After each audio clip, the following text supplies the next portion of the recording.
Vous êtes déjà enregistré. Vous ne le saviez pas ? Nombreux sont les étudiants qui viennent en cours avec leur enregistreur et qui partagent ensuite ce contenu avec leurs condisciples. Le résultat ? Vous voyez que même s'il s'agit d'une articulation... Pas génial, hein ?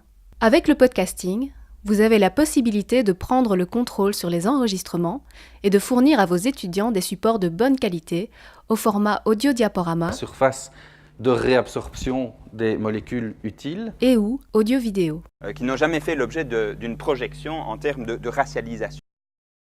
Ces enregistrements offrent à vos étudiants un support complémentaire à votre syllabus, votre diaporama ou vos autres ressources.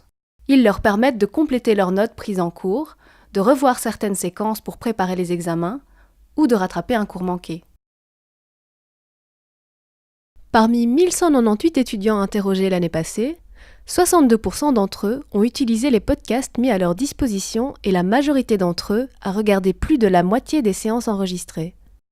Au niveau des usages, 64% ont utilisé le podcast pour rattraper un cours manqué, 62% pour compléter et ou structurer leurs notes de cours, 61% pour revoir un passage mal compris et 34% pour effectuer des révisions de la matière en vue des examens.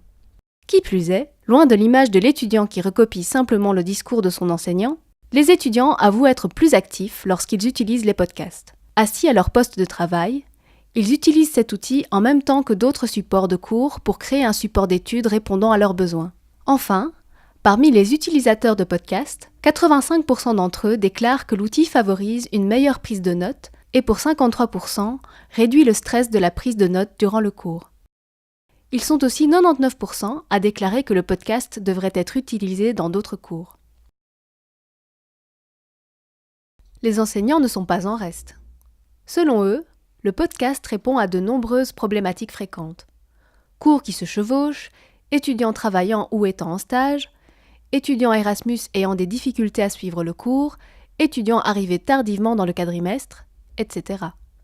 Qui plus est, il permet de garder une trace du cours en présentiel afin de préparer l'examen, réécouter une partie de cours ou se voir pour améliorer sa pratique. A priori, l'intégration du podcasting ne demande aucun changement particulier au déroulement de votre cours. Il s'agit surtout de réfléchir à la manière dont il s'insère dans l'ensemble des ressources à disposition, de numéroter les slides de votre diaporama pour faciliter la recherche des étudiants et, parfois, de choisir ses vêtements en conséquence. Vous pensez qu'enregistrer un cours demande 5 caméramans et toute une équipe de production ? Non, juste vous, pour lancer l'enregistrement et l'arrêter. Cela vous paraît difficile à croire ?